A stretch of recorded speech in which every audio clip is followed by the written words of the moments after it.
Ngayon naman guys, ating ipagpapatuloy ang ating pag-share ng ating Pag-ibig Contribution Plus Dividend. So, ipapakita ko po sa inyo kung paano po tayo nagsimula, kung ilang buwans na po ang ating hulog, magkano po yung ating hulog. So, ito po yung ating kabuang hulog guys. As an OFW, so nag-abroad po tayo 2008. Tapos bali ang nangyari po, nakapaghulog po tayo ng 2012 kasi nga mayroon po tayong hulog ng 2005 to 2008 sa aking previous employer, which is UC1 Corporation. Hindi ko alam kung na-link ba siya. So, dito naman, titingnan natin kung ano yung nangyari sa ating pag-ibig contribution base sa ating pagiging isang OFW. So, lahat po ng nung tayo po ay nag-abroad, ang naihulog ko lang is 118 months. So, ang inuhulugan ko lang po is about 200 pesos. Tapos, bali,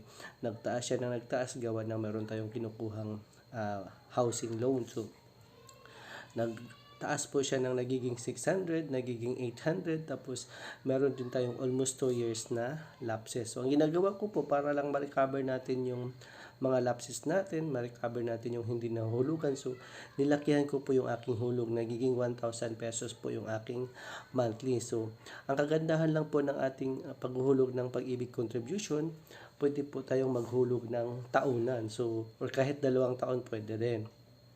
Basta ikaw lang mismo maghuhulog doon sa pinaka malapit na branch kung saan kayo nakalocate or saan ang inyong location. So, share ko lamang po sa inyo ng aking paghulog base sa 118 months. Sabi ko nga is 200, 600 at saka 800 at saka 1,000. So, paiba-iba po yung amount na ating hinuhulugan dahil yun po ang mga requirement at saka yun din po ang parang kaya nating bayaran, may mga ilang lapses. So, dito naman, kaya ko po sinishare sa inyo dahil nga pinapakita ko kung magkano yung kabuang uhulog natin plus yung dividend rate.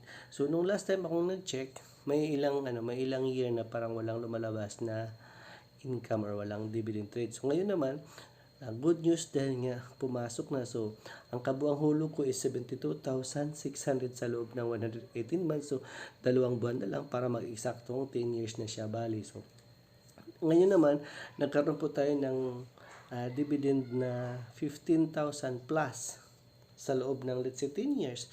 So, di ba, di mo akalain na kumikita ka, nagkaroon ka ng dividend rate na 15,000 plus. Mahigit, no? So, I think 15,500. So, kaya ko po ito sinishare sa inyo dahil nga kababalik ko lang galing ng ibang bansa, galing ng United Arab Emirates. So, wala na po tayo magawa kundi mag-browse-browse ng ating pag-ibig contribution. Tinitingnan ko lang kung ilan yung parang per year natin na dividend rate. So, base dito sa aking pagkakalikot, nag-start tayo ng 2012 nga, tapos 2023, tapos ngayon dahil nga nag-apply po tayo ng MPL, so madali lang, tama po ang sinabi na 3 working days papasok na sa account. So good news po dahil nga may loyalty card ako at saka na-activate ko din siya sa partnered bank. Ang partnered bank ko is Union Bank. So pinuntahan ko mismo sa Union Bank at saka na-reset ko ang password. After 3 days, eksaktong pumasok yung aking loan. Good news po talaga. So malaking bagay po yung yung ating paghuhulog at saka tulad nito kung napapansin nyo nagiging 87,000 plus na po siya, di ba? So malaking bagay po. So ito naman dahil nga na-upload tayo sa ating paglo-loan, so malaking bagay siya na lagi nating tandaan at saka kailangan natin magiging updated lang tayo sa ating paghuhulog. Kahit hindi man updated, may mga lapses man, basta siguraduhin pa rin nating makapaghulog pa rin tayo. Nung tayo po ay nag-a-apply ng ng paghuhulog, madali lang sa akin dahil nga OFW yung record ko. So wala nang employer shares, wala nang employer na kailangan mag-approve or magbigay pa sa HR para lang basta-basta ma-aprobahan agad yung ating loan. So ito naman, kaya ko lang ito sinishare para inyong masubaybayan, inyong masundan, inyong maintindihan kung paano po tayo nakapag-avail ng ating pag-ibig MPL or multi-purpose loan. So, ang multi-purpose loan, hindi ko po alam kung paano nila kina-calculate.